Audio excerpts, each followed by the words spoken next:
Good morning students. આજે આપણે ધોરણ 11માં ચેપ્ટર નંબર 3 વનસ્પતિ સૃષ્ટિમાં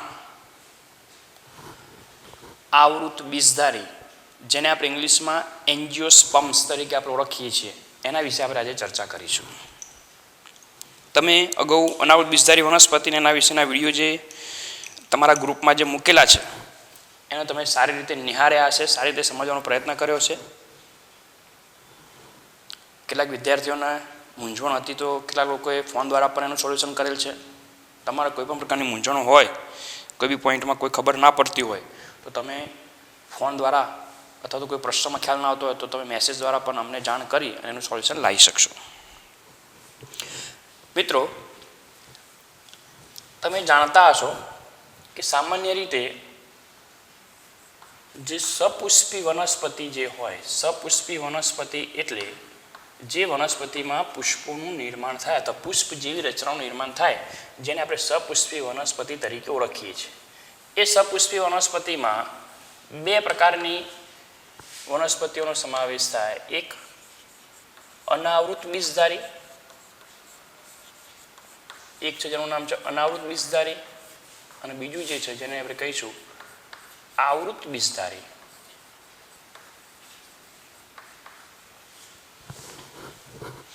અનાવૃત બીજધારી જે છે તમે અગાઉના લેક્ચરમાં શીખી ગયા છો કે અનાવૃત બીજધારી એટલે શું, કે જેમાં બીજ ફલાવરણથી ઢંકાયેલા ન હોય, જેમાં બીજ ફલાવરણથી ઢંકાયેલા ન હોય તેને આપણે સામાન્ય રીતે એને આપણે શાના તરીકે ઓળખીશું, તો એને આપણે અનાવૃત બીજધારી વનસ્પતિ તરીકે આપણે એને ઓળખીશું. ધ્યાનમાં રાખજો ખાસ. જે વનસ્પતિના બીજ એ ફલાવરણથી ઢંકાયેલા ન હોય તેને આપણે એ અનાવૃત બીજધારી વનસ્પતિ તરીકે આપણે એને ઓળખીશું. એટલે કે બીજ કેવા હોય, તો બીજ એ ખુલ્લા હોય. જ્યારે જેમાં બીજ એ ફલાવરણથી ઢંકાયેલા હોય,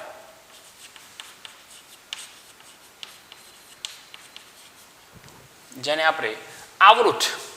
અહીંયા તમારા મગજમાં કોન્સેપ્ટ ક્લિયર કરવાનો છે. કેટલાક વિદ્યાર્થીઓ એવું સમજે છે કે બીજની ફરતે બીજાવરણ હોય તો આવૃત અને બીજની ફરતે બીજાવરણ ના હોય તો અનાવૃત. પણ એવું નથી મિત્રો. અહીંયા કોઈ પણ બીજ હોય તો જનરલી એની ફરતે એક કે બે બીજાવરણ હોય જ, પરંતુ જો બીજ એ ફલાવરણથી ઢંકાયેલા હોય, ફોર એક્ઝામ્પલ તરીકે, દાખલા તરીકે તમે બધાએ આપણે આંબા ઉપર કેરી જોઈ છે, તો કેરી જે છે કેરી વૃક્ષ ઉપર લટકતી હોય તો તમે એની અંદર રહેલું બીજ એટલે કે ગોટલો તમે જોઈ શકો છો? બહારથી નથી જોઈ શકતા, કારણ કે એની ફરતે શું આવેલા છે? ફલાવરણ આવેલા છે. બાહ્ય ફલાવરણ, મધ્ય રસાળ ફલાવરણ, અંતર ફલાવરણ.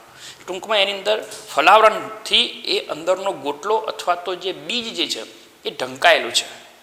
જો કદાચ એક સમજવા માટે, ખાલી આવું ઇમ્પોસિબલ છે પણ એક સમજવા માટે, કે જો કદાચ આંબો અનાવૃત હોત તો તમને જે સીધું જ જે ડાળી ઉપર જે લટકતા જે ફ્રૂટ જે છે એમાં સીધું જ તમને ગોટલો દેખાતો હોત. પણ ગોટલો દેખાતો નથી, બીજ નથી દેખાતું. એનો મતલબ એમ થયો કે એ બીજ જે છે એ ફલાવરણથી ઢંકાયેલા છે. જ્યારે અનાવૃત બીજધારી વનસ્પતિ જે છે, જેવી કે સાઇકસ છે, પાઇનસ છે, થુજા છે વગેરે વનસ્પતિમાં બીજ બને પણ એ બીજની ફરતે ફલાવરણ હોતું નથી. અને જેમાં બીજની ફરતે ફલાવરણ ન હોય એના બીજ કેવા હશે? ખુલ્લા હશે. એટલે અહીંયા આપણે ઉદાહરણ લેવું હોય તો લઈ શકીએ. ઉદાહરણ તરીકે કઈ વનસ્પતિ અનાવૃતમાં આવશે? તો સાઇકસ, પાઇનસ, થુજા વગેરે વગેરે. તમે નાતાલ વૃક્ષ પણ લઈ શકો, નાતાલ વૃક્ષ અથવા તો ક્રિસમસ ટ્રી, અથવા તો આપણે એને ઓરોકેરિયા તરીકે પણ આપણે એને ઓળખીએ છીએ. અને જેમાં બીજ જે છે એ બીજ એ ફલાવરણથી ઢંકાયેલા હોય, જેને આપણે આવૃત બીજધારી તરીકે ઓળખીએ છીએ. અનાવૃત બીજધારીનો પોઈન્ટ તમે અગાઉ ડિટેલમાં શીખી ગયા છો. હવે આપણે આજે આવૃત બીજધારી વિશે ડિટેલમાં સમજવાનો આપણે પ્રયત્ન કરવાનો છે, જે આપણે મુદ્દાસર સમજવાનો આજે પ્રયત્ન કરીશું, જેમાં તમારે દરેક મુદ્દાને એ ધીમે ધીમે જેમ આગળ હું સમજાવતું છું તેમ સમજવાનું છે અને એને નોંધતું જવાનું છે. મિત્રો, આવૃત બીજધારી વનસ્પતિમાં સમાવેશિત બધી જ વનસ્પતિ જે છે એ વનસ્પતિ સૃષ્ટિમાં સૌથી વધુ ઉદ્વિકાસ પામેલી વનસ્પતિઓનો સમૂહ છે. એટલે કે તે ખૂબ જ ઉદ્વિકસિત, કેવું છે? ઉદ્વિકસિત એટલે સૌથી છેલ્લે ઉદ્વિકાસ પામેલો વનસ્પતિનો કોઈ સમૂહ હોય, હાલની લેટેસ્ટ પર્યાવરણ સાથે અનુકૂળતા સાધીને વધુમાં વધુ લક્ષણોમાં જો ફેરબદલી થયેલી હોય, ટૂંકમાં ઉદ્વિકાસ પામેલો જો વનસ્પતિનો સમૂહ હોય તો એ છે એ આવૃત બીજધારી વનસ્પતિ છે. જેટલી પણ વનસ્પતિઓ છે, વનસ્પતિમાં સૌથી વધારે પ્રમાણમાં એની સંખ્યા છે, જેની સંખ્યા વધુ હોય એનું પ્રભાવીપણું પણ કેવું હોય? વધારે છે. એટલે હાલના સમયમાં પ્રવર્તમાન સમયમાં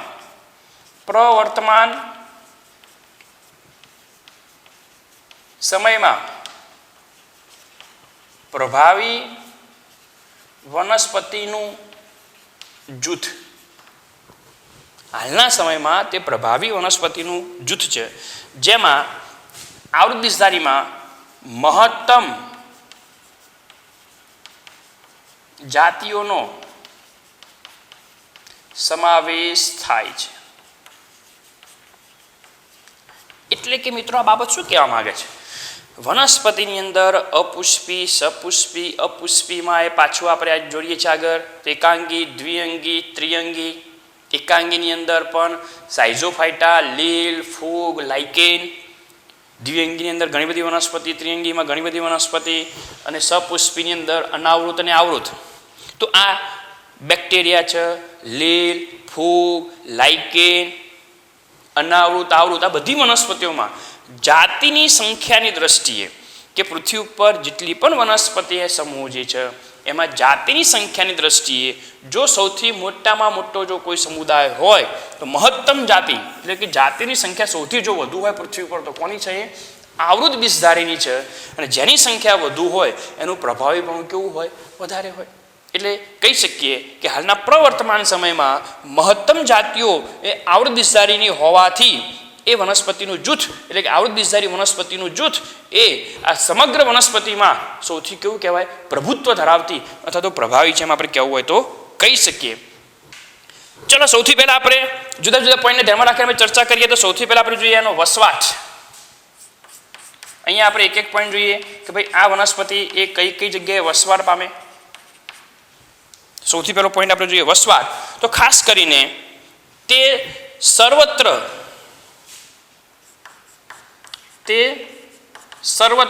એટલે પૃથ્વી ઉપર બધી જ જગ્યાએ, કોઈ લગભગ એવું જગ્યા નહીં હોય કે સર્વત્ર વસવાટ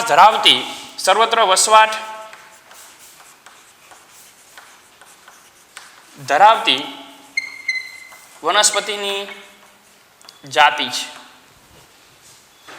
કઈ જગ્યાએ વસવાટ ધરાવશે?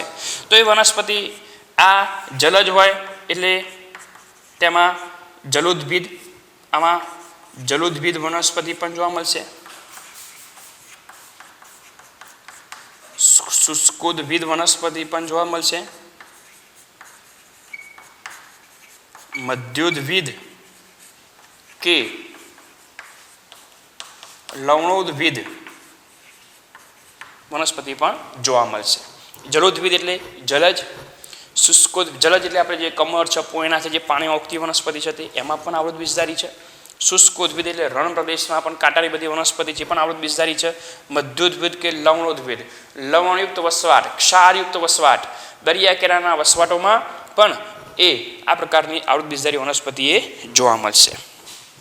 ચલો, ત્યાર પછી આ વનસ્પતિનું સ્વરૂપ કેવું હોય, કેવા પ્રકારની જોવા મળે, એનું સ્વરૂપ કેવું, સ્વરૂપની આપણે ચર્ચા કરીએ.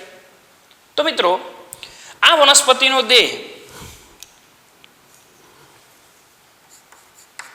તેનો દેહ એ છોડ સ્વરૂપે પણ હોઈ શકે, ક્ષુપ સ્વરૂપે પણ હોઈ શકે, વૃક્ષ સ્વરૂપે પણ હોઈ શકે, વેલા કે લતાઓ સ્વરૂપે એ પૃથ્વી ઉપર એ વસવાટ કરતી હોય છે. છોડ એ કદમાં નાના હોય, વૃક્ષ જે કદમાં ખૂબ મોટા હોય, જેને વૃક્ષ પણ ના હોય, છોડ ના હોય, એટલે મધ્યમ કદના, જેને આપણે બીજી ભાષામાં કહી શકીએ કે જેની ઉપર આપણે ચડી ના શકીએ. ટૂંકમાં ક્ષુપ એટલે વંડાપાપ, જેની ઉપર વ્યવહારિક દ્રષ્ટિએ વ્યાખ્યા જાય રહી કે જેની ઉપર આપણે ચડી શકતા નથી. છોડ, ક્ષુપ, વૃક્ષ, વેલા, તમારા ઘરની આસપાસ ગિલોડીનો વેલો હશે, કારેલાનો વેલો હશે, જુદી જુદી વનસ્પતિના વેલાઓ તમારી આસપાસ જે હોય છે. વેલાને બીજા શબ્દોમાં શું કહેવાય? લતા. એટલે કેટલી વખત તમને કદાચ ખ્યાલ હશે કે જનરલી આપણે જે આ વેલાઓ જે હોય છે એ વેલાઓ આપણા ઘરે ગિલોડીનો વેલો આપણે દોરી ઉપર કે વાયર ઉપર બનાવીએ, એમાં મતલબ ચડાવેલો હોય તો ધીમે ધીમે વિકાસ પામીને કાંઈક મંડપ બની જાય. એટલે એ વેલાઓના મંડપ, અથવા તો બીજા શબ્દોમાં કહેવાય લતા મંડપ. બીજા શબ્દોમાં શું કહીશું આપણે? લતા મંડપ. ટૂંકમાં લતા એટલે વેલા એમ સમજવાનું છે. લતા એટલે વેલા એમ સમજવાનું છે. એટલે કે આટલા સ્વરૂપે, એટલે એના સ્વરૂપો પણ જુદા જુદા પ્રકારના છે. છોડ, ક્ષુપ, વૃક્ષ, વેલા, આરોહી એટલે ઉપર તરફ ચઢાણ કરતી વનસ્પતિ સ્વરૂપે એ જોવા મળશે. જો આપણે એના કદની વાત કરીએ, કદની જો આપણે ચર્ચા કરીએ તો આવૃત બીજધારી વનસ્પતિમાં કદની દ્રષ્ટિએ પણ આ વનસ્પતિમાં ખૂબ વિવિધતા જોવા મળે છે. એટલે કે તેના કદમાં પણ ખૂબ જ વિવિધતા જોવા મળે છે. કયા કયા પ્રકારની વિવિધતા? તો જોઈએ આપણે એક એક મુદ્દો. કેટલીક વનસ્પતિ એવી છે જે કદમાં સૌથી નાની,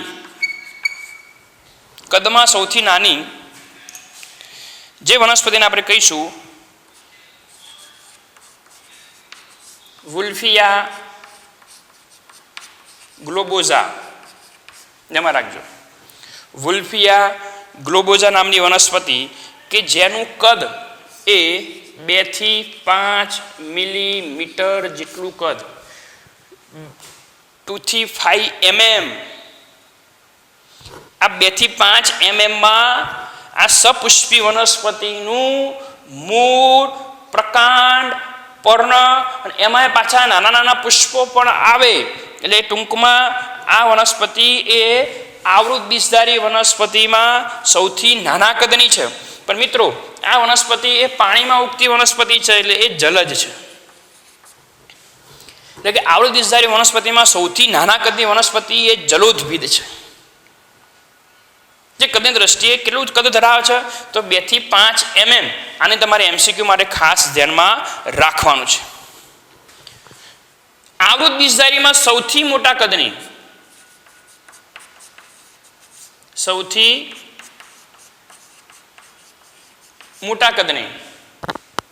તો સૌથી મોટા કદનીમાં ઓસ્ટ્રેલિયન નીલગિરી. તેમાં રાખજો, કઈ આવશે?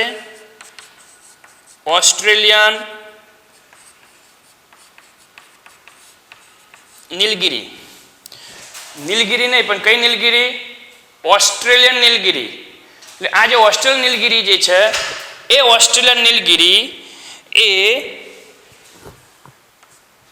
કેટલું કદ ધરાવશે? 90 થી 100. ધ્યાનમાં રાખજો, 90 થી 100 મીટર ઊંચાઈ ધરાવતી વનસ્પતિ એ જોવા મળશે. કેટલું? 90 થી 100 મીટર ઊંચાઈ ધરાવતી એ જોવા મળશે. એટલે કદની દ્રષ્ટિએ સૌથી નાની વુલ્ફિયા ગ્લોબોઝા, સૌથી મોટા કદની ઓસ્ટ્રેલિયન નીલગિરી જે 90 થી 100 મીટર જેટલી ઊંચાઈ પોતે જોવા મળશે. બીજી કેટલીક બાબતો એક્સ્ટ્રા જે છે એ તમને કહી દઉં, જે તમારા બુકમાં નથી પણ એક સમજવા માટે છે.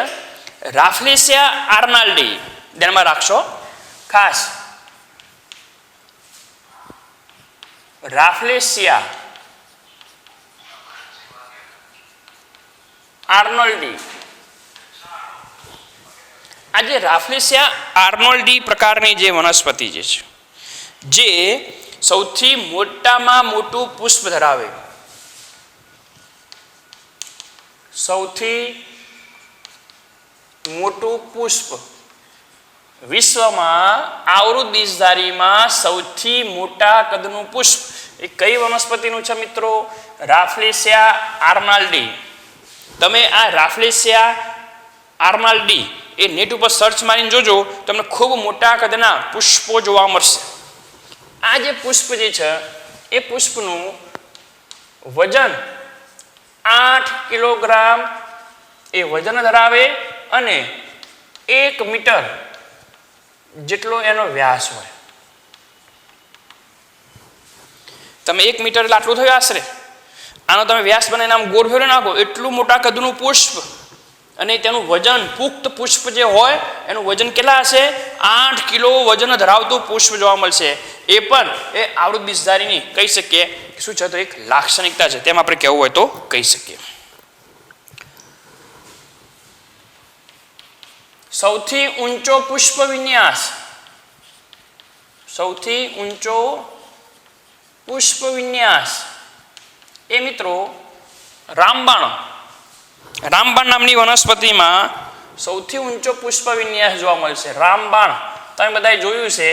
રામબાણ જે છે એ રામબાણને તમે જનરલી આપણે અહીંયા બાલારામની નજીકમાં પણ સામેની બાજુ મોટા ભાગે રામબાણ ઉગેલા હોય છે, જેમાં પડનો ટોચનો ભાગ એ કંટકમાં હોય છે. રામબાણ જે છે એ રામબાણમાં એનો આખો જે પુષ્પ વિન્યાસ જે છે એ પુષ્પ વિન્યાસ 6 મીટર જેટલો ઊંચો હોઈ શકે. 6 મીટર ઊંચાઈ ધરાવતો પણ હોઈ શકે. તો આ બધી વિવિધતા થઈ. સૌથી નાની વુલ્ફિયા ગ્લોબોઝા જે 2 થી 5 mm કદ ધરાવે. સૌથી મોટા કદની ઓસ્ટ્રેલિયન નીલગિરી કે જે 90 થી 100 મીટર ઊંચાઈ ધરાવે. રાફ્લેસિયા આર્નાલ્ડી જે સૌથી મોટા કદનું પુષ્પ કહેવાય, જે 8 કિલોગ્રામ વજન ધરાવતું, 1 મીટર વ્યાસ ધરાવતું, સૌથી ઊંચો પુષ્પ વિન્યાસ જેને આપણે રામબાણ તરીકે ઓળખીએ છીએ, જેમાં 6 મીટર જેટલી ઊંચાઈ જોવા મળતી હોય. આ વાત થઈ એના કદની, કદમાં વિવિધતા. હવે પછીનો જે પોઈન્ટ જે છે તે કે આ આવૃત બીજધારી વનસ્પતિ એ કયા કયા વાનસ્પતિક અંગો ધરાવે, એમાં કયા કયા વાનસ્પતિક અંગોનો સમાવેશ થાય? તો મિત્રો કોઈ બી આવૃત બીજધારી વનસ્પતિ હોય તો તેમાં મૂળ, પ્રકાંડ અને પર્ણનો સમાવેશ થશે. આવૃત બીજધારી વનસ્પતિમાં મૂળ, પ્રકાંડ અને પર્ણ. જો તમને એમ થશે સાહેબ ત્રિઅંગી પણ મૂળ, પ્રકાંડ અને પર્ણ ધરાવે, તો એના આપણે 3 અંગ ધરાવે છે માટે એને નામ આપ્યું આપણે ત્રિઅંગી. તો આને ત્રિઅંગી કહેવાય ના, કારણ કે ત્રિઅંગીમાં પુષ્પનું નિર્માણ થતું નથી. અહીંયા પુષ્પો નિર્માણ પામે. આપણે તમે તમારી આજુબાજુમાં જાસૂદ હોય, ધતુરો હોય તો તમે જોજો તો નીચેની બાજુએ ગ્રીન કલરનું તમને જોવા મળશે. વજ્રપત્ર ઉપર તમને જાસૂદ હોય તો લાલ રંગનું તમને જોવા મળશે. દલપત્ર એની અંદર યલો કલરના તમને જોવા મળશે. પુંકેસર અને ટોચના ભાગે 5 લાલ કલરના તમને જોવા મળશે. સ્ત્રી કેસર. કહેવાનો મતલબ એ છે કે મૂળ, પ્રકાંડ અને પર્ણ જેવા સુવિકસિત અંગો એ આ વનસ્પતિ ધરાવશે. આની અંદર કઈ કઈ વાહક પેશી હશે તમે ધ્યાનમાં રાખજો. આ વાહક પેશીધારી વનસ્પતિ છે. વાહક પેશી કઈ કઈ આવેલી હોય એની અંદર આપણને એક મુદ્દો નોંધવા જેવો છે. કારણ કે તમે જો આપણે દ્વિઅંગીની વાત કરીએ તેમાં વાહક પેશી હોય નહીં. એકાંગીની આપણે વાત કરીએ લીલ, ફૂગ, લાઇકેન, તો એ પણ એમાં વાહક પેશી ના હોય. તો એને આપણે અવાહક પેશી તરીકે ઓળખીએ છીએ. સૌ પ્રથમ વાહક પેશીધારી વનસ્પતિ ત્રિઅંગી છે. ધ્યાનમાં રાખજો પોઈન્ટ MCQ. સૌ પ્રથમ વાહક પેશીધારી વનસ્પતિ કઈ? ત્રિઅંગી વનસ્પતિ. પણ સુવિકસિત વાહક પેશીધારી વનસ્પતિની આપણે જો વાત કરીએ તો એ આવૃત બીજધારી, જેમાં વાહક પેશી એટલે કોના વહન માટે? ખોરાકના વહન માટે. ખોરાક અને પાણીના વહન માટેની વનસ્પતિમાં એક રચના. ખોરાક અને પાણીના વહન માટે વનસ્પતિમાં એક વિશિષ્ટ પ્રકારની રચના. ખોરાકના વહન માટે અને પાણીના વહન માટે. ખોરાક એટલે અન્ન, ખોરાકના વહન માટે એની અંદર આવેલી છે અન્નવાહક પેશી. ખોરાકને આપણે બીજા શબ્દોમાં અન્ન કહીશું. અન્નનું વહન કરાવતી પેશી અન્નવાહક પેશી તરીકે ઓળખીશું. અને પાણી એટલે કે જળનું વહન કરાવતી પેશી જેને આપણે કહીશું જલવાહક પેશી. અન્નવાહક પેશી જે છે એ અન્નવાહક પેશીમાં કોનો સમાવેશ થાય? તો અન્નવાહક પેશીમાં તમે આગળ બધું પછી શીખશો. અહીંયા ટૂંકમાં હું કહી શકું કે આવૃતબીજધારી વનસ્પતિ સુવિકસિત વાહક પેશીઓ ધરાવતી વનસ્પતિ છે, જેની અંદર ખોરાકના વહન માટે અન્નવાહક પેશી, જેમાં ચાલની નલિકા અને સાથી કોષ, જેમાં ચાલની નલિકા અને સાથી કોષ તેમજ અન્નવાહક, હું ટૂંકમાં લખું છું, અન્નવાહક, મૃદુતક અને અન્નવાહક દ્રઢોતક પ્રકારની એ પોતે શું ધરાવશે? પેશીઓ ધરાવશે. જ્યારે જલવાહક પેશી જે છે એ જલવાહક પેશીમાં આવૃતબીજધારીમાં જલવાહક પેશીમાં પાણીના વહન માટે એકમાત્ર જવાબદાર રચના જલવાહિની. પાણીના વહન માટે જવાબદાર એકમાત્ર રચના જલવાહિની. આ ઉપરાંત એની અંદર જલવાહક, મૃદુતક અને એની અંદર આવેલું હોય જલવાહક દ્રઢોતક. ટૂંકમાં આવી વિશિષ્ટ પ્રકારની પેશીઓ ધરાવતી જટિલ પેશી જલવાહક પેશી અને અન્નવાહક પેશી એ આ વનસ્પતિઓ ધરાવે છે. જે ઊંચાઈ સુધી, હવે 90 થી 100 મીટર ઊંચી વનસ્પતિ, તો જમીન દ્વારા મૂળ દ્વારા પાણી શોષાય, જમીનમાંથી મૂળ દ્વારા પાણીનું શોષણ થાય અને પાણીને છેક ટોચના ભાગ સુધી વહન કરાવવાનું, તેના માટે શાની જરૂર પડશે? જલવાહક પેશીની જરૂર પડશે. પડનો ખોરાક બનાવે, એ ખોરાક જે છે ખોરાક પ્રકારમાં અને છેક મૂળ સુધી પહોંચાડવાનો, એના માટે કોની જરૂર પડશે? અન્નવાહક પેશીની જરૂર પડશે. એટલે આ બાબતો એ પણ તમારે ધ્યાનમાં લેવાની છે. ત્યાર પછીનો પોઈન્ટ છે મિત્રો, આપણે અગાઉ વાત કરી છે કે ભાઈ આ આવૃતબીજધારી વનસ્પતિ એ સપુષ્પી છે. તો એની અંદર એક વિશિષ્ટ પ્રકારની રચના જોવા મળશે જેને આપણે કહીશું પુષ્પ. શું કહીશું આપણે એને? પુષ્પ તરીકે આપણે એને ઓળખીશું. પુષ્પ એ શું છે? ધ્યાનમાં રાખજો. પુષ્પ એ પુખ્ત અવસ્થાએ વનસ્પતિમાં પુખ્ત અવસ્થાએ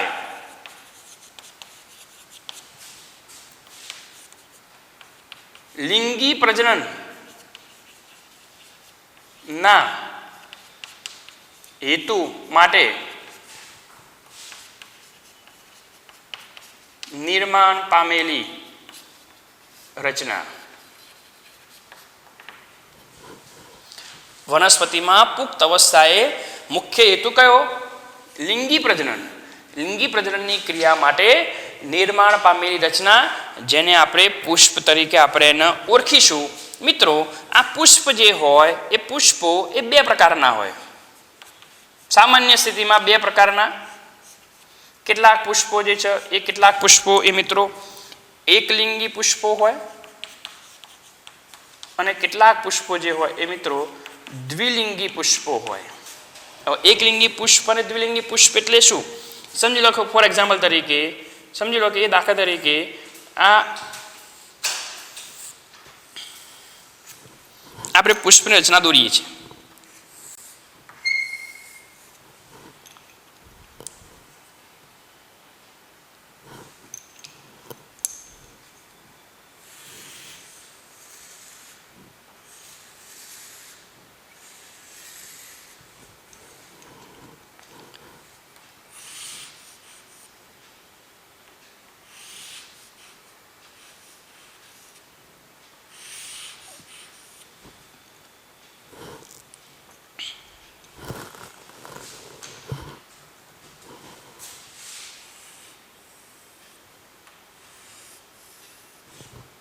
સમજો, આ પુષ્પ છે. પુષ્પમાં સૌથી બહારનું જે આ પત્ર છે જેને કહેવાશે વજ્રપત્ર. તમારે જો જાસૂદ કે તમે જોયેલું હોય તો તમને ખ્યાલ હશે, બહાર ગ્રીન કલરનો ભાગ આ તમને જે જોવા મળશે જેને કહેવાશે બલપત્ર. અંદરની બાજુ આવેલું હોય પુંકેસર. પુંકેસર એ પુષ્પનું નર પ્રજનન અંગ છે અને એની અંદરની બાજુ આવેલું હોય સ્ત્રી કેસર. સૌથી અંદરની બાજુ આવેલું હોય સ્ત્રીકેસર. સ્ત્રીકેસર એ પુષ્પનું માદા પ્રજનન અંગ છે. જે પુષ્પમાં કોઈ એક જ પુષ્પની અંદર પુંકેસર અને સ્ત્રીકેસર બંને હાજર હોય, એટલે કે નર પ્રજનન અંગે હાજર અને માદા પ્રજનન અંગે હાજર. નર પ્રજનન અંગ કોણ છે? પુંકેસર. અને માદા પ્રજનન અંગ કોણ છે? તો એ સ્ત્રીકેસર. એટલે જે પુષ્પમાં નર પ્રજનન અંગ પણ હાજર અને માદા પ્રજનન અંગ બંને હાજર તેવા પુષ્પને આપણે કહીશું દ્વિલિંગી પુષ્પ તરીકે ઓળખીશું. પરંતુ જો પુષ્પની અંદર, ધ્યાનમાં રાખશો, જો તમારી આસપાસ કોઈ ગિલોડીનું વેલો હોય, પપૈયું હોય, તો કોઈ એક પપૈયાના છોડ ઉપર એની ઉપર માત્ર પુંકેસર ધરાવતા જ પુષ્પ નિર્માણ પામે. જો પુષ્પની અંદર ફક્ત પુંકેસર જ હોય તો ફક્ત એ પુષ્પ કયું પ્રજનન અંગ ધરાવે છે મિત્રો? નર પ્રજનન અંગ. તો એ પુષ્પને આપણે કહીશું નર પુષ્પ. એમાં બીજું માદા એટલે કે સ્ત્રી કેસર હાજર નથી. એક જ લિંગ હાજર, નર કે માદા બે પૈકી એક જ લિંગ હાજર. જો એક જ લિંગ હાજર હોય તો એક લિંગીમાં પાછા બે પુષ્પો બને. એક લિંગીમાં પાછા બે પ્રકાર પડે.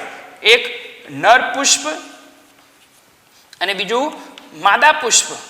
દ્વિલિંગીમાં બે પ્રકાર ન પડે, એક લિંગીમાં બે પ્રકાર પડે, નર પુષ્પ અને માદા પુષ્પ. જે પુષ્પમાં ફક્ત પુંકેસર જ હાજર હોય તો નર પુષ્પ, અને જે પુષ્પમાં ફક્ત સ્ત્રીકેસર જ હાજર હોય તો એને આપણે માદા પુષ્પ તરીકે આપણે ઓળખીશું. ટૂંકમાં પુષ્પો એ બે પ્રકારના હોય, એક લિંગી અને દ્વિલિંગી. જે પુષ્પમાં પુંકેસર સ્ત્રીકેસર બંને હાજર હોય એને આપણે કહીશું દ્વિલિંગી પુષ્પ તરીકે આપણે એને ઓળખીશું. એક લિંગીમાં પાછા પ્રકાર પડે છે, એક સદની, દ્વિસદની વગેરે, પણ આપણે પછી એ આપણે 12મા ધોરણમાં એમાં શીખશું. હાલ આપણે કંઈ એટલું બધું ડિટેલમાં જવાની જરૂર નથી. મિત્રો, આ પુષ્પનો મુખ્ય હેતુ છે લિંગી પ્રજનનની ક્રિયા માટે. આ પુષ્પની અંદર જે ચક્રો હાજર હોય એમાં 4 ચક્રો હાજર હોય. કેટલા ચક્રો હાજર હોય? 4. જેમાં 2 બહારના ચક્રો અને 2 અંદરના ચક્રો. ધ્યાનમાં રાખજો, પુષ્પની અંદર 2 બહારના ચક્રો અને 2 અંદરના ચક્રો. ટોટલ કેટલા ચક્રો હાજર હોય? તો 4 ચક્રો હાજર હોય. 2 બહારના સૌથી બહારનું ચક્ર તમે કોઈ પુષ્પ હાથમાં લેજો અને આકૃતિમાં પણ દોરેલું છે. સૌથી બહારનું ચક્ર વજ્ર ચક્ર અને પછી અંદરનું કયું? દલ ચક્ર. 2 બહારના ચક્રો, એ 2 ચક્રો જે છે એને આપણે બીજા શબ્દોમાં કહેવાય એને સહાયક ચક્રો, અથવા તો એને બીજા શબ્દોમાં વંધ્ય ચક્રો તરીકે આપણે ઓળખીશું. વંધ્ય ચક્ર. 2 અંદરના જે ચક્રો જે છે, 2 અંદરના ચક્રોને આપણે કહીશું આવશ્યક ચક્ર, અથવા તો એને આપણે કહીશું ફળદ્રુપ ચક્ર તરીકે આપણે એને ઓળખીશું. હવે સહાયક ચક્રો અથવા તો વંધ્ય ચક્ર.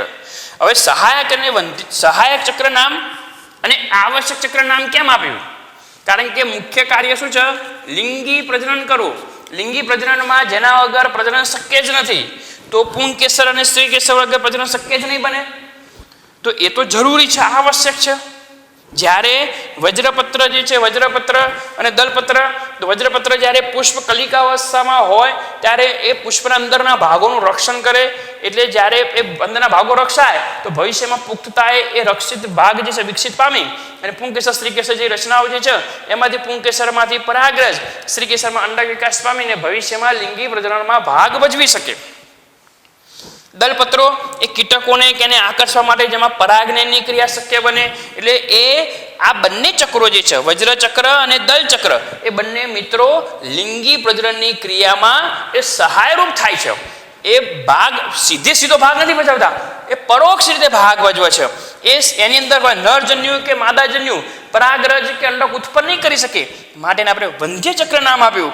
પણ એ લિંગી પ્રજનનની ક્રિયામાં ભાગ ભજવતા હોવાથી આપણે આને સહાયક ચક્ર તરીકે ઓળખીશું. જ્યારે ફળદ્રુપ ચક્ર એટલે કયા? પુંકેસર દ્વારા બનતું પુંકેસર ચક્ર, સ્ત્રીકેસર દ્વારા બનતું સ્ત્રીકેસર ચક્ર.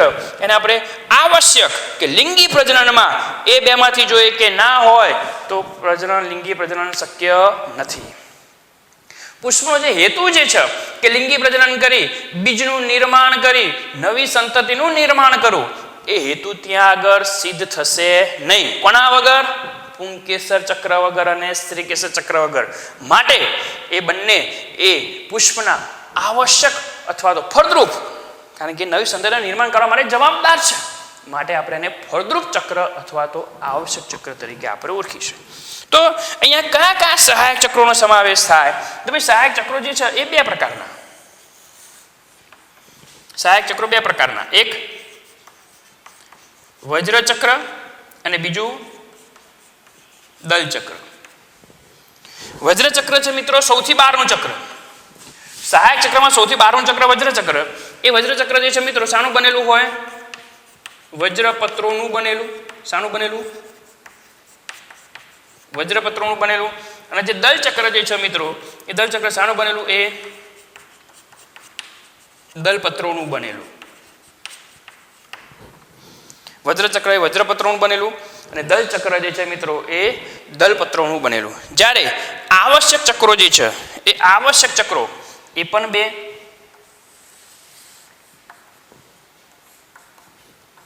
એક પુંકેસર ચક્ર અને બીજું સ્ત્રીકેસર ચક્ર. પુંકેસર ચક્ર શાનું બનેલું મિત્રો? તો પુંકેસરોનું બનેલું. પુંકેસરોનું બનેલું.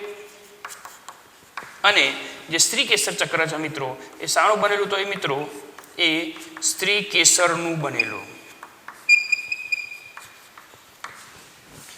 પુંકેસર ચક્ર પુંકેસરોનું બનેલું અને સ્ત્રીકેસર ચક્ર એ સ્ત્રીકેસરોનું બનેલું. એટલે તમારે ખાસ ધ્યાનમાં લેવાનું છે કે અહીંયા બરાબર ધ્યાનમાં રાખજો કે પુષ્પની અંદર 4 ચક્રો જોવા મળશે. 2 બહારના ચક્રો સહાયક ચક્રો અને 2 અંદરના ચક્રો આવશ્યક ચક્રો. જેમાં આપણે થોડી ઘણી ચર્ચા એ પુંકેસર અને સ્ત્રીકેસર વિશે આપણે કરીએ છીએ, પરંતુ મારે અહીંયા થોડી જગ્યાની જરૂર છે એટલે હું અહીંયા થોડું આ જે લખાણ જે છે લખાણ મારે ત્યાંથી એને કાઢી દેવું પડશે. તો તમે અહીંયા આટલું જે મેં લખ્યું છે હાલ પૂરતું એને તમે બરાબર સ્ક્રીનશોટ લઈ અને વ્યવસ્થિત રીતે એને તમે નોટબુકમાં નોંધી લેશો. આ પોઈન્ટ આપણે આગળ કન્ટિન્યુઅસ ચાલુ જ રાખીએ છીએ. અહીંયા ધ્યાનમાં રાખજો દરેક જણ, અહીંયા બરાબર ધ્યાનમાં રાખે દરેક મિત્રો. અહીંયા પુંકેસર ચક્ર અને સ્ત્રીકેસર ચક્ર. એ પુંકેસર ચક્ર શાનું બનેલું હતું? પુંકેસરોનું બનેલું હતું. અને સ્ત્રીકેસર ચક્ર એ શાનું બનેલું છે? સ્ત્રીકેસરનું. આ પુંકેસર જે છે પુંકેસર એ ભવિષ્યમાં એની અંદર અર્ધીકરણની ક્રિયા દ્વારા એની અંદર પરાગજનું નિર્માણ થશે. અને જે સ્ત્રીકેસર જે છે એ સ્ત્રીકેસરની અંદર એ ભવિષ્યમાં અર્ધીકરણની ક્રિયા દ્વારા મહાબીજાણુ નિર્માણ પામશે. એ ટૂંકમાં એ કઈ રીતે શું કરે છે એ આપણે અહીંયા સમજવાનો પ્રયત્ન કરીએ. ચલો સમજજો બરાબર સમજવાનો પ્રયત્ન કરજો. આવશ્યક ચક્રો જે છે એ આવશ્યક ચક્રોમાં 2, એક પુંકેસર ચક્ર અને સ્ત્રીકેસર ચક્ર. સ્ત્રીકેસર ચક્ર એ સ્ત્રીકેસરનું બનેલું અને પુંકેસર ચક્ર એ પુંકેસરોનું બનેલું. આ જે પુંકેસરો જે છે એ કેવા હોય? રચના દ્રષ્ટિએ કેવા દેખાય આકૃતિમાં? તો એ કઈક આ રીતે દેખાશે મિત્રો. પુંકેસર છે, તમે કોઈ બી પુંકેસર તમે જોશો તો પુંકેસર એ પુખ્ત પુંકેસર દ્વિખંડીય અને ચતુષ્કોટરીય તમને જોવા મળશે, જેમાંથી તમને આ રીતે એક રચના જોવા મળશે. આ પુંકેસર છે. આ પુંકેસર જેમાં ઉપરની બાજુએ નાની પોલી કોથળીમાં રચના હશે, જેમાં પરાગરજ આશય પામે. પરાગરજ જ્યાં આશય પામે તેનું શું કહેવાય? પરાગરજ વત્તા આશય, પરાગાશય. આ ઉપરના ભાગને કહીશું આપણે પરાગાશય. નીચેનો તંતુ છે એને કહેવાય છે પુંકેસર તંતુ, અથવા તો બીજા શબ્દોમાં કહેવાય એને શલાકા. પુંકેસર તંતુ અથવા તો શલાકા. આ જે ભાગ જે છે જેને આપણે કહીશું યોજી. શું કહીશું આપણે એને? યોજી તરીકે ઓળખીશું. એટલે પુંકેસરમાં 3 ભાગ આવેલા હોય. સૌથી ઉપરની બાજુએ ટોચના ભાગે એટલે કારણ કે આ ભાગ જે છે આ ભાગ જેને કહેવાય છે પુષ્પાસન, પુષ્પનું આસન જેને કહેવાય છે પુષ્પાસન. પુષ્પાસન એટલે શું? જે જગ્યાએથી પુષ્પના વિવિધ ભાગો નિર્માણ પામે વજ્રપત્ર, દલપત્ર, પુંકેસર, સ્ત્રીકેસર વગેરે જેવા ભાગો જ્યાંથી નિર્માણ પામે એમનું આસન પુષ્પાસન, પુષ્પાસનથી દૂરસ્થ છેડો જેને આપણે પરાગાશય, નિકટવર્તી છેડો જેને આપણે તંતુ તરીકે ઓળખીશું. જ્યારે જે સ્ત્રીકેસર જે હોય, સ્ત્રીકેસરની અંદર મિત્રો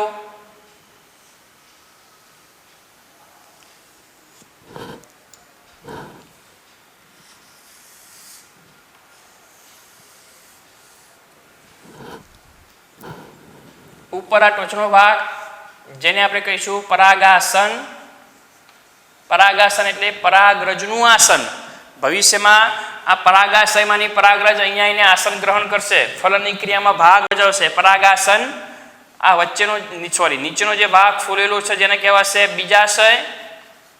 આને આપણે કહીશું પુષ્પાસન, જે અગાઉ આપણે ચર્ચા કરી હમણાં જ.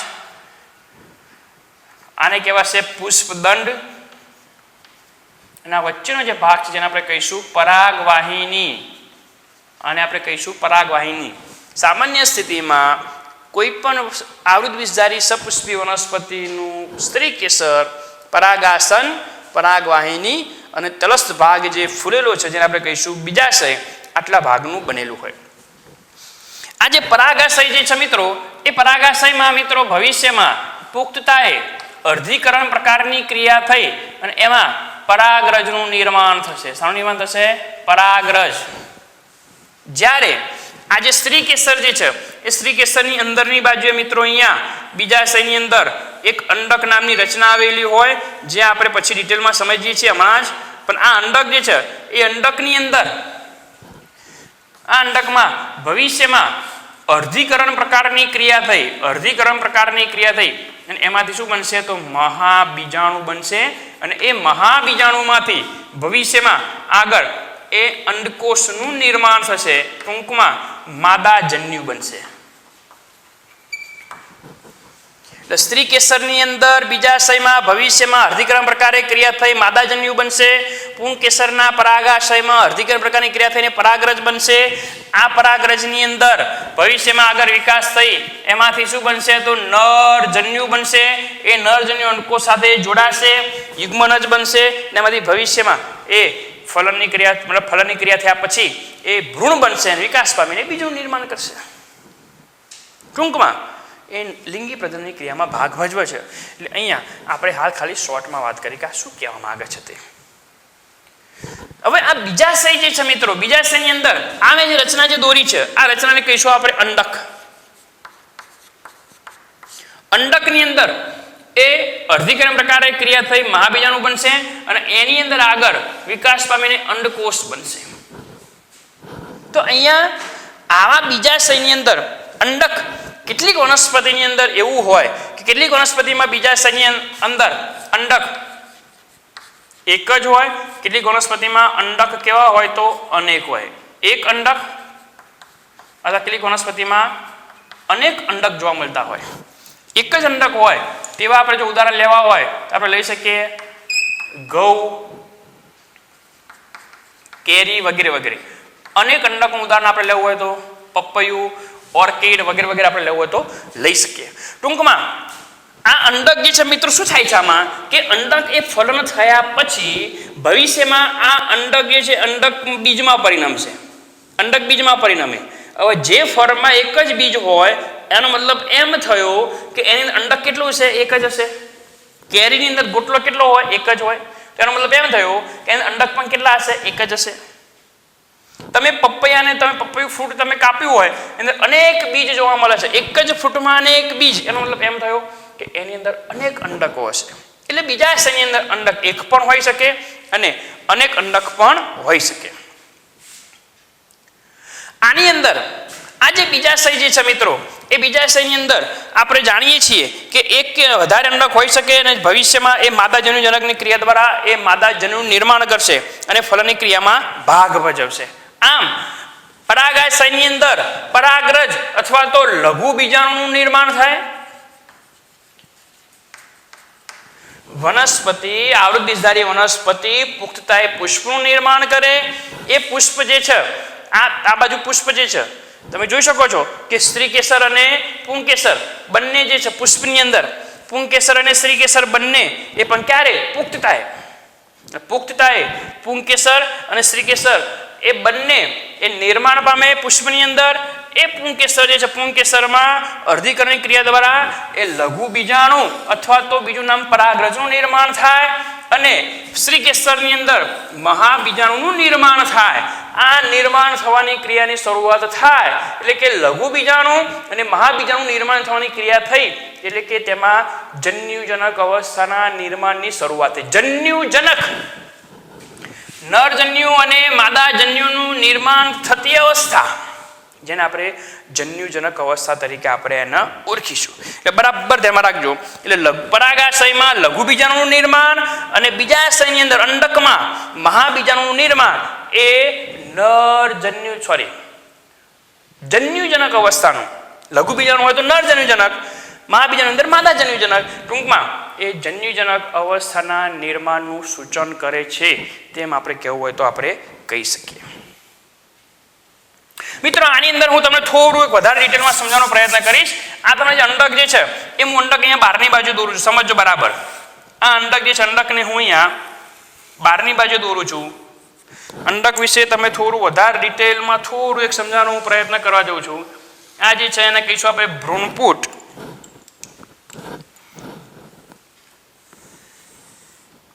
આ જે રચના જે છે આ રીતે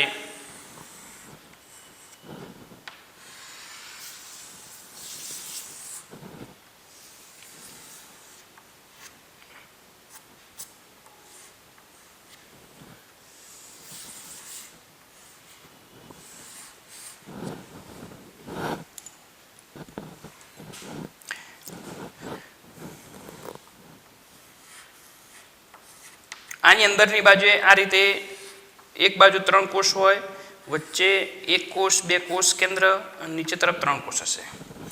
આ જે અંદર તરફ જે મેં અંડક દોરી છે મિત્રો મેં બહાર દોરી છે. અહીંયા આ ભાગ જે છે અહીંયા આને કહેવાય પ્રદેહ. ધ્યાનમાં રાખજો એને કહીશું આપણે પ્રદેહ તરીકે ઓળખીશું. અંડકનો મુખ્ય દેહ આ જે પ્રદેહ છે આજે મેં રચના દોરી એ મિત્રોને શું કહીશું આપણે પ્રદેહ તરીકે ઓળખીશું. આને કહીશું આપણે પ્રદેહ. પ્રદેહનો કોઈ એક કોષમાંથી અર્ધીકરણની ક્રિયા દ્વારા એ ભવિષ્યમાં મહાબીજાણુ અને ત્યારબાદ શું બનશે માદાજન્યુજનક અથવા તો ભ્રૂણપુટ. આ જે તમને જે દેખાય છે એ બંને શું છે તો એ અંડાવરણો, બાહ્ય અંડાવરણ અને અંતઃ અંડાવરણ. તમને અહીંયા જે રચના જે દેખાય છે તેના કહેવાશે પ્રતિધ્રુવીય કોષો. અહીંયા તમે જે રચના દેખાય છે એને કહેવાશે 3 કોષો છે એમાંથી એક કોષ છે જેને કહેવાશે અંડકોષ અને બાકીના જે 2 દેખાય છે એને કહેવાશે સહાયક કોષ. 3 કોષો છે ને 3 કોષો પૈકી ધ્યાનમાં રાખજો કોઈના મનમાં એમ ના થાય આ જે મેં ભ્રૂણપુટ જે દોર્યો છે એ ભ્રૂણપુટમાં ઉપર તરફ 3 કોષો છે, માત્ર ભ્રૂણપુટ બતાવજો. નીચે તરફ પણ કેટલા કોષો છે તો 3 કોષો છે, વચ્ચે એક કોષ છે, પછી અંદર કોષ કેન્દ્ર 2 છે. સેમ આવી રચના મેં અહીંયા દોરી છે. અંદર દેખાતું છે તમને ક્લીન. અહીંયા નીચે 3 કોષો છે, અહીંયા ઉપર 3 કોષો છે, વચ્ચે કોષ 1 પણ કોષ કેન્દ્ર 2. એટલે કે અંડકની અંદર પ્રદેહના કોઈ એક કોષમાંથી પહેલા મહાબીજાણુ બનતો હોય છે અને મહાબીજાણુમાંથી મિત્રો ભવિષ્યમાં માદાજન્યુજનકનું નિર્માણ થાય અને આ માદાજન્યુજનક કે જે માદાજન્યુજનક અંડકોષમાં ભવિષ્યમાં એ ફલન પામી ભ્રૂણ બનાવશે. આ અંડકોષમાંથી ભવિષ્યમાં શું બનશે ભ્રૂણ ધારણ કરતી કોથળી. કોથળીને બીજા શબ્દોમાં કહેવાય પુટ, માટેનું નામ આપ્યું ભ્રૂણપુટ. ભ્રૂણપુટ એટલે બીજું કાંઈ જ નહીં, ભ્રૂણ ધારણ કરતી કોથળીમય રચના જેને આપણે ભ્રૂણપુટ તરીકે આપણે એને ઓળખીએ છીએ. આ અંડકોષ છે, આ 2 સહાયક કોષ છે. અંડકોષ અને સહાયક કોષ બંને ભેગા થઈને શું બનાવશે અંડપ્રસાધન. અંડકોષ અને સહાયક કોષ બંને ભેગા થઈને શું બનાવશે અંડપ્રસાધન. આ જે મિત્રો અંડક જે છે, અંડકનો આ છિદ્ર જેવો ભાગ જેને કહેવાય અંડક છિદ્ર, જેને કહીશું આપણે અંડક છિદ્ર, જ્યાંથી પરાગનલિકા, અહીંયાથી પરાગરજમાંથી પરાગનલિકા જે છે, પરાગનલિકા અંડક છિદ્ર દ્વારા અંદર પ્રવેશશે. અંડક છિદ્ર, અંડક છિદ્રનો સામેનો ભાગ જેને કહેવાય મિત્રો અંડક તલ, આને અંડક તલ કહેવાય. આ અંડક છિદ્ર છે. હંમેશા અંડકોષ અંડક છિદ્ર તરફ જ હોય, અંડક છિદ્ર તરફ અંડકોષ આવેલો હોય, જેના કારણે સરળતાથી પરાગનલિકા અંદર એન્ટર થઈને ફળની ક્રિયા સરળતાથી કરી શકે. આ અંડકોષની વિરુદ્ધ ધ્રુવ તરફ ગોઠવાયેલા કોષો, અંડકોષની વિરુદ્ધ ધ્રુવ તરફ ગોઠવાયેલા કોષો, પ્રતિધ્રુવીય કોષો, પ્રતિધ્રુવીય કોષો પણ કેવા છે તો એ કેટલી સંખ્યામાં હશે? 3 હશે. આ ભ્રૂણપુટમાં જેટલા પણ કોષો આવેલા છે મિત્રો, એ બધા જ કોષો એ રંગસૂત્રની દ્રષ્ટિએ કેવા છે તો એ એકીય છે. ધ્યાનમાં રાખજો, ભ્રૂણપુટની અંદર આવેલા તમામે તમામ કોષો એ રંગસૂત્રની દ્રષ્ટિએ તમે જોવા જાવ તો કેવા છે તો એકીય છે. ચલો, આ પ્રદેહની વાત થઈ ગઈ. આ ભ્રૂણપુટ, ભ્રૂણપુટની અંદર પ્રતિધ્રુવીય કોષો, આ અંડકોષ, આ સહાયક કોષ, આ વચ્ચેનું જે છે એને આપણે કહીશું દ્વિતીયક કોષ કેન્દ્ર. શું કહીશું આપણે એને? દ્વિતીયક કોષ કેન્દ્ર તરીકે આપણે એને ઓળખીશું. આટલી રચના તમારે સમજવાની છે.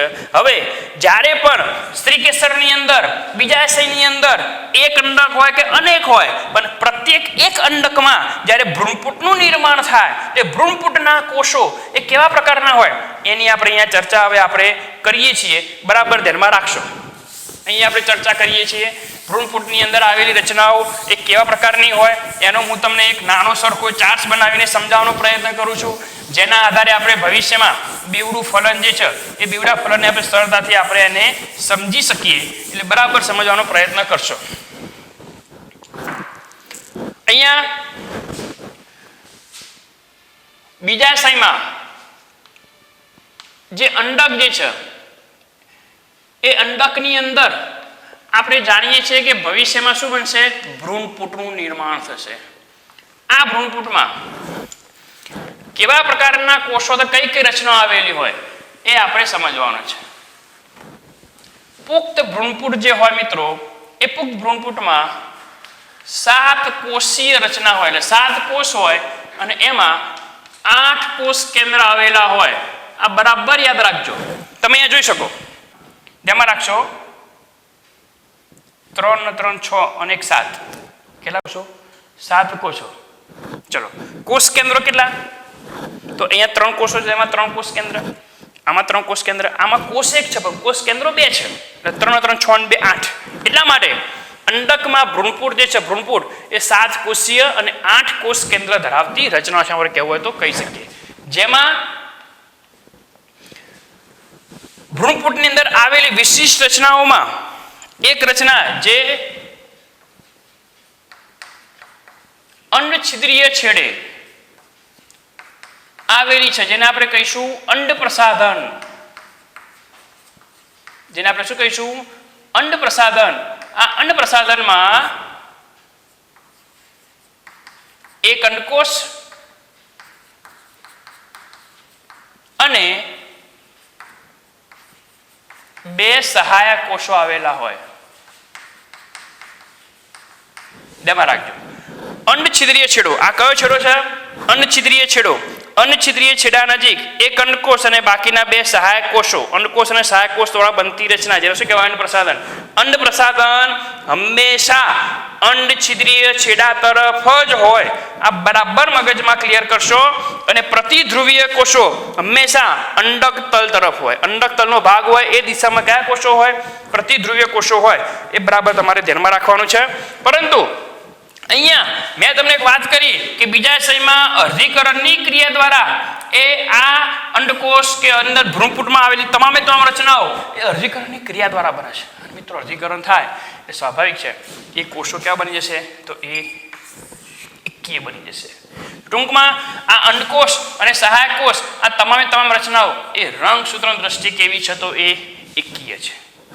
ચલો, મધ્યમાં ભ્રૂણપુટની મધ્યમાં એક્ઝેક્ટ, તો ભ્રૂણપુટની મધ્યમાં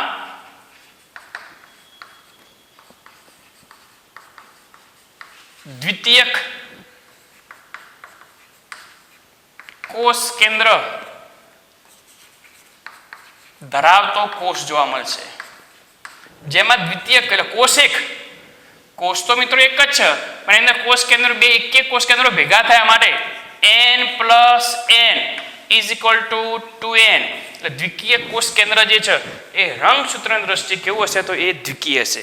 એ પણ તમારે ખાસ ધ્યાનમાં રાખવાનું છે. જેમાં બે ધ્રુવીય કોષો પહેલા મિત્રો કેવું હોય છે અહીંયા છેડા ઉપર 4 કોષ કેન્દ્રો ગોઠવાયેલા હોય. તમે 12મા ધોરણમાં આવશો ત્યારે વધારે ડિટેલમાં સમજશું.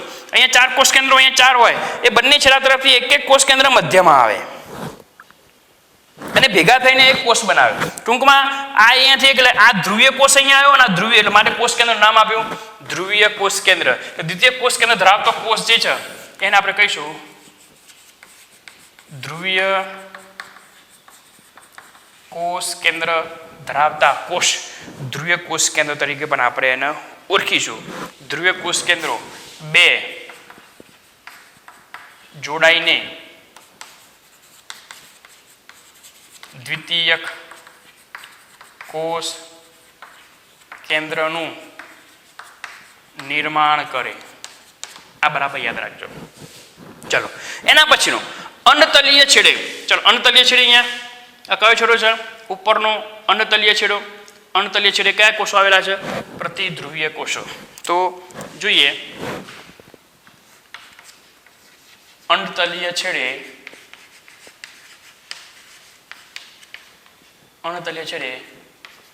ત્રણ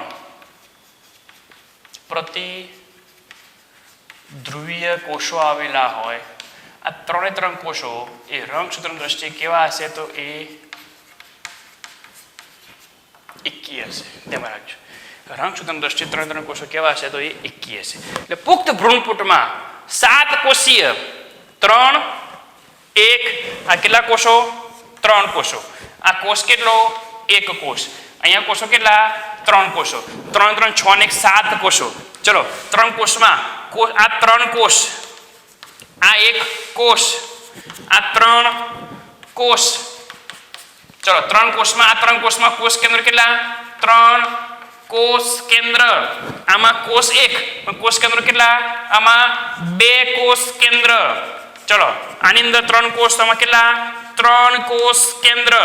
એટલે કહેવાનો મતલબ એ થયો કે 3 ને 4 3 7 કોષીય 3 ને 2 5 અને 3 8 કોષ કેન્દ્ર રચના જેને આપણે પુખ્ત ભ્રૂણપુટ તરીકે આપણે એને ઓળખીશું.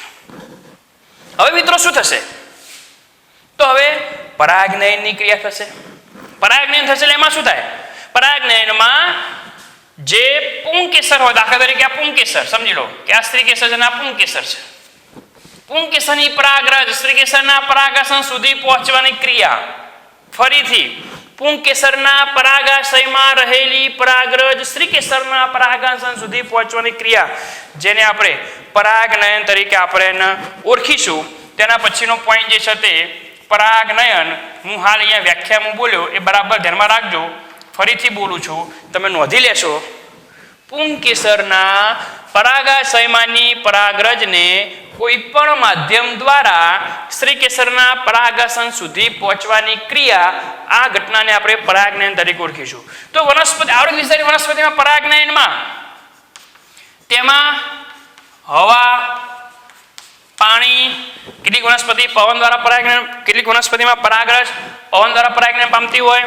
પાણી કીટકો પક્ષીઓ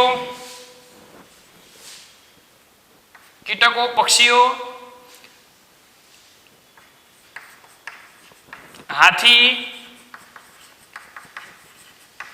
ચામાચીડિયા વગેરે દ્વારા પરાગનયનની ક્રિયા શક્ય બનતી હોય છે. કેટલીક વનસ્પતિમાં પવન દ્વારા પરાગનયન થાય એકદરી વર્ગની વનસ્પતિ. કેટલીક જલજ વનસ્પતિ એવી છે આશરે 30 જેટલી પ્રજાતિ એવી છે જલજ વનસ્પતિની જેમાં પાણી દ્વારા પરાગનયન થતું હોય. મોટે ભાગે વનસ્પતિઓમાં કીટકો દ્વારા પરાગનયન થાય.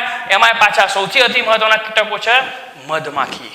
કેટલીક વનસ્પતિમાં પક્ષીઓ દ્વારા પણ પરાગનયન થતું હોય. કેટલીક વનસ્પતિઓમાં હાથી દ્વારા પણ પરાગનયન જોયેલું છે વૈજ્ઞાનિકોએ. અને કેટલીક વનસ્પતિમાં ચામાચીડિયા દ્વારા પણ પરાગનયનની ક્રિયા જોવા મળતી હોય છે. પરાગનયન થઈ જાય મિત્રો એટલે થશે શું પરાગનયન થશે એટલે આ પરાગરજ અહીંયા આવી ગઈ. આ પરાગરજની અંદર 2 નરજન્યુ છે. શું છે 2 નરજન્યુ. ધ્યાનમાં રાખજો હવે અહીંયા સમજવાનો પ્રયત્ન કરજો. સમજો અહીંયા ઉપર 3 પ્રતિધ્રુવ કોષો, વચ્ચે એક દ્વિતીય કોષ કેન્દ્ર, આ 2 સહાયક કોષ અને આ મોટો જે છે તે અંડકોષ. જ્યારે પરાગનલિકા એ સમજો, હું અહીંયા પહેલા અંડાવરણ દોરી દઉં એટલે તમને પાછું મગજમાં એમ ન થાય. આ પ્રદેહ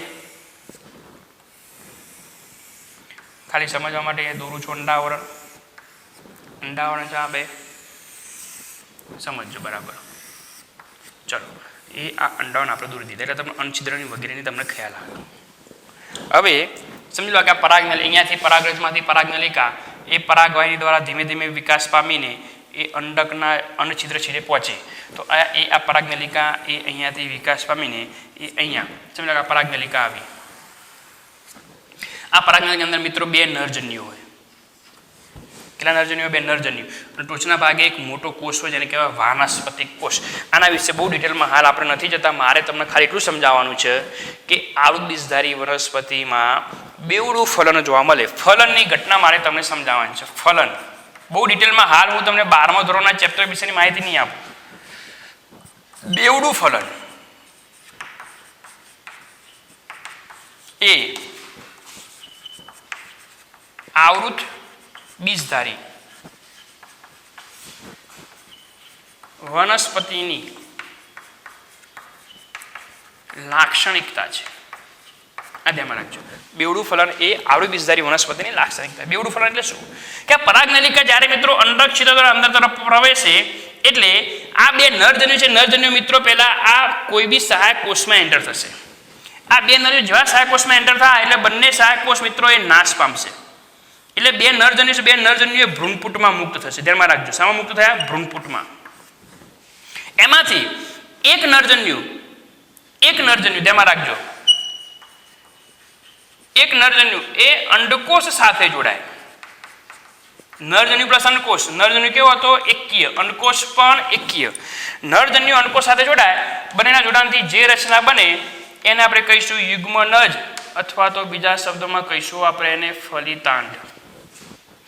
n + n કેવું બની જશે? 2n.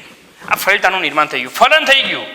સૌથી પહેલા એક નરજન્યુ અંડકોષ સાથે જોડાય, ત્યારબાદ બીજો નરજન્યુ એ વચમાં રહેલા દ્વિતીય કોષ કેન્દ્ર સાથે જોડાય. મિત્રો આ દ્વિતીય કોષ કેન્દ્ર 2n હતું. 2 કોષ કેન્દ્ર એટલે કેવું હતું? 2n આપણે અહીંયા લખ્યું છે. અને એક નરજન્યુ એ ફરીથી પાછા સાથે જોડાય, 2n + n = 3n.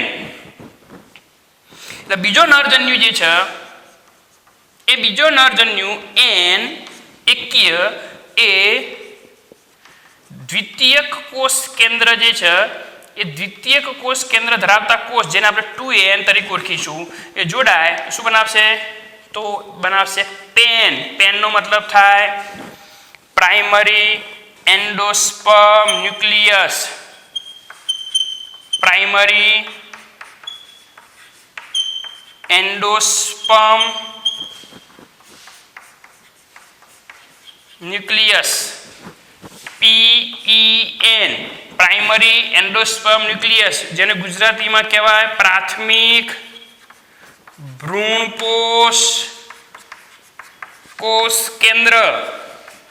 ભ્રૂણપોષ એટલે ભ્રૂણ. હવે ધ્યાનમાં રાખજો, આ યુગ્મનજ બની ગયું હતું. અહીંયા તો ફલન થઈને શું બની ગયું મિત્રો? યુગ્મનજ. આ યુગ્મનજ આગળ વિકાસ પામશે, તેને શામાં ફેરવાશે? ભ્રૂણ. અને ભ્રૂણને આગળ વિકાસ પામવા તો પોષણની તો જરૂર પડે ને. એ ભ્રૂણને પોષણ આપવા માટે જવાબદાર જે રચના બની એનો પ્રથમ કોષ પ્રાથમિક ભ્રૂણપોષ કોષ કેન્દ્ર ધરાવતો કોષ, જે હંમેશા કેવો હોય? ત્રિકીય હોય. પણ અહીંયા ફલન પહેલા થાય ત્યારબાદ ભ્રૂણપોષ બને. ધ્યાનમાં રાખશો. અને અહીંયા થયું શું? તો 2 નરજન્યુ, એક નરજન્યુ અંડકોષ સાથે જોડાયો, બીજો નરજન્યુ દ્વિતીય કોષ કેન્દ્ર સાથે જોડાયો. એટલે 2 નરજન્યુ દ્વારા 2 જગ્યાએ ફલન થયું, માટે આપણે એને કહીશું બેવડું ફલન. બેવડું ફલન એ આવૃત બીજધારી વનસ્પતિની લાક્ષણિકતા છે. એટલે એ બરાબર તમારે મગજમાં ક્લિયર કરવાનું છે કે હંમેશા આવૃત બીજધારી વનસ્પતિમાં જ્યારે પણ પરાગનલિકા એ અંડક છિદ્ર દ્વારા એ ભ્રૂણપુટમાં પ્રવેશે ત્યારે એક નરજન્યુ અંડકોષ સાથે જોડાય યુગ્મનજ બનાવે, બીજો નરજન્યુ દ્વિતીય કોષ કેન્દ્ર સાથે જોડાય ભ્રૂણપોષ બનાવે. પણ પહેલા બનશે શું? યુગ્મનજ. યુગ્મનજના વિકાસની શરૂઆત થઈ જશે અને યુગ્મનજનો વિકાસ થાય, પણ જેમ જેમ એને આગળ વિકાસ પામવો હોય તો મિત્રો એને શક્તિની જરૂર પડશે, એટીપીની જરૂર પડશે. શક્તિ શામાંથી મળે? ખોરાકમાંથી મળે. પોષણ તો મેળવવું પડે. એના માટે તરત જ અહીંયા નરજન્યુ જોડાઈ ગયું, બીજો નરજન્યુ અહીંયા જોડાશે અને ભ્રૂણપોષનું નિર્માણની શરૂઆત થશે. પણ એક વસ્તુ તમને કહી દઉં, પહેલા બને યુગ્મનજ, અહીંયા બને ભ્રૂણપોષ કોષ કેન્દ્ર, પણ પહેલા વિકાસ થાય ભ્રૂણપોષનો, આવશ્યક જથ્થામાં ભ્રૂણપોષનો વિકાસ થાય, ત્યારબાદ યુગ્મનજના વિકાસની શરૂઆત થશે. કારણ કે પોષણ મળે તો વિકાસ થાય ને. એટલે બનશે પહેલા શું? યુગ્મનજ. પછી શું બન્યું? ભ્રૂણપોષ કોષ કેન્દ્ર. પણ આ બેમાંથી વિકાસ કોનો થયો? જથ્થાનો વિકાસ પહેલા કોનો થશે? ભ્રૂણપોષનો વિકાસ થશે અને ત્યારબાદ કોનો વિકાસ થશે? યુગ્મનજનો વિકાસ થશે. આ સિક્વન્સ બરાબર યાદ રાખજો. ક્લિયર? કમ્પ્લીટ? ચલો, ભ્રૂણપોષ. ભ્રૂણપોષ ક્યારે બન્યો? ફલન બાદ. આવૃત બીજધારીમાં ફલન બાદ બને, અનાવૃતમાં ફલન પહેલા બની ગયો હોય. અનાવૃતમાં ભ્રૂણપોષ એ તમે શીખી ગયા છો, એકકીય હોય અને આમાં ભ્રૂણપોષ કેવો હોય? ત્રિકીય હોય. એ બરાબર મગજમાં તમારે ક્લિયર કરવાનું છે. ફલનની ક્રિયા થઈ જાય, ફલનની ક્રિયા ત્યારબાદની ક્રિયાને આપણે કહીશું પશ્ચ ફલન ઘટના. કઈ ઘટના કહીશું? પશ્ચ ફલન ઘટનાઓ. પશ્ચ ફલન ક્રિયાઓ જે છે ફલન થયા પછીની, તેમાં શું થશે? તો મિત્રો સહાયક કોષો નાશ પામી જશે, ત્યારબાદ સાથે સાથે અહીંયા પ્રતિદૂર કોષો પણ નાશ પામી જશે. ફક્ત ભ્રૂણપુટમાં કોણ હશે? એક યુગ્મનજ હશે અને પ્રાથમિક ભ્રૂણપોષ કોષ કેન્દ્ર જશે અને આનો વિકાસ થઈ અને આગળ જે શું થશે? તો ભવિષ્યમાં આ જે અંડક જે હતું એ અંડકમાંથી, ધ્યાનમાં રાખજો, આ અંડક જે છે અંડકમાં ફલન બાદ વિકાસ પામીને શું બનશે? બીજ. આ અંડક બીજમાં પરિણમશે. આ જે બીજાશય જે છે એ બીજાશય આખું જે છે બીજાશય શામાં પરિણમશે? તો મિત્રો યાદ રાખજો, બીજાશય ફલન બાદ ફળમાં પરિણમશે અને જે બીજાશયની જે દિવાલ હોય એ બીજાશયની દિવાલ, ધ્યાનમાં રાખજો, બીજાશયની દિવાલ, બીજાશયની દિવાલ ફલન બાદ એ ફલાવરણમાં પરિણમશે. એટલે અંડક બીજાશયથી ઘેરાયેલા હોય તો એ અંડક જ્યારે ભવિષ્યમાં બીજમાં પરિણમે તો બીજાશયની દિવાલ ફલાવરણ પરિણમે. અંડક એ ફલાવરણથી ઢંકાયેલા હોય માટે આપણે એને આવૃત બીજધારી તરીકે પણ આપણે એને ઓળખીએ છીએ. આ બરાબર તમારે ધ્યાનમાં લેવાનું છે. આ યુગ્મનજનો જ્યારે વિકાસ થાય ત્યારે ભ્રૂણ વિકાસ પામશે. આ ભ્રૂણની અંદર કાં તો એક બીજપત્ર હશે કાં તો ભ્રૂણમાં બે બીજપત્રો હશે. મિત્રો ભ્રૂણ જ્યારે વિકાસ પામશે તે ભ્રૂણની અંદર એક બીજપત્ર હોય તો એક દળી, જો એક બીજપત્ર હોય તો એને આપણે કહીશું એકદળી તરીકે ઓળખીશું. એક દળીમાં એક જ બીજપત્ર હોય, એક દળી બીજ કહેવાય. અને જો બે બીજપત્રો ધરાવતા હોય તો એને આપણે કહીશું દ્વિદળી બીજ તરીકે ઓળખીશું. એટલે જ્યારે ભવિષ્યમાં અંડક બીજમાં પરિણમે તો જો એમાં એક જ બીજપત્ર હોય તો એક દળીનું બીજ કહેવાય અને જો એ ભ્રૂણની અંદર વિકાસ પામીને જો બે બીજપત્રો બનાવતા હોય તેને આપણે દ્વિદળી બીજ તરીકે આપણે એને ઓળખીશું. બીજ બની ગયું. બીજ શું કરશે? બીજ એ ફળમાંથી કોઈ પણ રીતે બહાર આવશે. કુદરતી રીતે સ્ફોરણ પામીને કે વિઘટન પામીને અને બીજ જમીનના સંપર્કમાં એને અંકુરણ પામીને નવા દેહનું શું કરશે? નિર્માણ કરશે, નવી સંતતિનું નિર્માણ કરશે, જેને આપણે લિંગી પ્રજનન તરીકે આપણે એને ઓળખીએ છીએ. આ રીતે આવૃત બીજધારી વનસ્પતિમાં એના જીવનચક્ર દરમિયાન જ્યારે જન્યુ નિર્માણ પામે ત્યારે એની અંદર જન્યુજનક અવસ્થા એકકીય અને બીજાણુજનક અવસ્થા દ્વિકીય આવી ક્રમશઃ અવસ્થાઓ એ વારંવાર આવશે. સમજી લો કે લીમડો છે અથવા આંબો છે. સમજી લો આંબા ઉપર જ્યારે મોર આવે એટલે કે એના પુષ્પનું નિર્માણ થાય એટલે એમાં લઘુ બીજાણુ અને મહાબીજાણુ બનશે કે નહીં બને? એટલે કઈ અવસ્થાની શરૂઆત થઈ? જન્યુજનક અવસ્થાની શરૂઆત થઈ એટલે એકકીય હોય. ચલો, ફલન થઈ ગયું. ફલન થયા પછી તરત શું બનશે? યુગ્મનજ બની ગયું. યુગ્મનજનું નિર્માણ થવું એટલે બીજાણુજનક અવસ્થાની શરૂઆત થવી એમ પણ કહી શકાય. નવી સંતતિ માટે બીજાણુજનક અવસ્થાની શરૂઆત એટલે એમાં બીજાણુજનક અવસ્થા 2n આવે. એકકીય એટલે કઈ અવસ્થા થઈ? જન્યુજનક અવસ્થા. દ્વિકીય એટલે કઈ અવસ્થા થઈ? બીજાણુજનક અવસ્થા. આ બીજાણુજનક અવસ્થા લાંબા સમય માટે હોય એટલે એ મુખ્ય કહેવાય. જન્યુજનક અવસ્થા એ ટૂંકા સમય માટે હોય એટલે ગૌણ કહેવાય. આંબામાં તમને વર્ષ દરમિયાન આ જીવન તમને સૌથી વધારે શું જોવા મળશે? મૂળ પ્રકાર અને પર્ણ. પુષ્પો તો સિઝનમાં જ જોવા મળશે. તો એ અવસ્થા એ ગૌણ છે. મુખ્ય અવસ્થા કઈ છે? બીજાણુજનક અવસ્થા કેવી છે? એ એની મુખ્ય અવસ્થા છે. અને આ અવસ્થા બીજાણુજનક આવે ફરીથી પાછા પુષ્પ આવે એટલે જન્યુજનક. જન્યુજનક ફરતી પાછું એ પ્રજનન કરીને યુગ્મરજનું નિર્માણ કરે, પાછું બીજાનું જનક. આવી અવસ્થા એકાંતરે આવી જાય, આ ઘટનાને કહેવાય એકાંતર જનન. શું કહીશું આપણે એને? આને આપણે એકાંતર જનન તરીકે આપણે ઓળખીશું. તો મિત્રો આ વાત થઈ આવૃત્તિ વિસ્તારીની, જેમાં ઉદાહરણ લેવા આપણે લઈ શકીએ. ઉદાહરણ લેવા તમે શું લઈ શકો મિત્રો? હું ઉદાહરણ લખું છું અહીંયા. ઉદાહરણમાં દ્વિદરીમાં લેવા તો લઈ શકીએ સૂર્યમુખી, વાલ, વટાણા વગેરે વગેરે લઈ શકીએ. એક દરીમાં લેવા હોય તો આપણે લઈ શકીએ ઘઉં, બાજરી, મકાઈ વગેરે જેવા આપણે ઉદાહરણો. એ બધા કઈ વનસ્પતિના છે? આવૃત બીજધારી વનસ્પતિના છે. તો આ રીતે આજે આપણે આવૃત બીજધારી વનસ્પતિને ખૂબ જ ડિટેલમાં સમજવાનો પ્રયત્ન કર્યો છે. અગાઉનું પણ તમે જે લખાણ જે છે લખાણને તમે સ્ક્રીનશોટ પાડીને તમે એને ધ્યાનમાં લીધું જ હશે અને તમે લેજો જ, અને ફરીથી સ્ક્રીનશોટ પાડીને એને લખવાનો પૂરેપૂરો પ્રયત્ન કરશો. લખવાનું જ છે ફરજિયાત. અહીંયા પણ હાલ પણ તમે જે જોઈ રહ્યા છો બધી બાબતોને તમે ધ્યાનપૂર્વક નોંધી લેશો, અને તેમ છતાંય તમારા મનમાં કોઈ પણ નાનો સરખો પ્રશ્ન હોય તમે મને ફોન કરીને પૂછી શકો છો. અહીંયા આપણે લેક્ચર પૂરું કરીએ છીએ. અસ્તુ.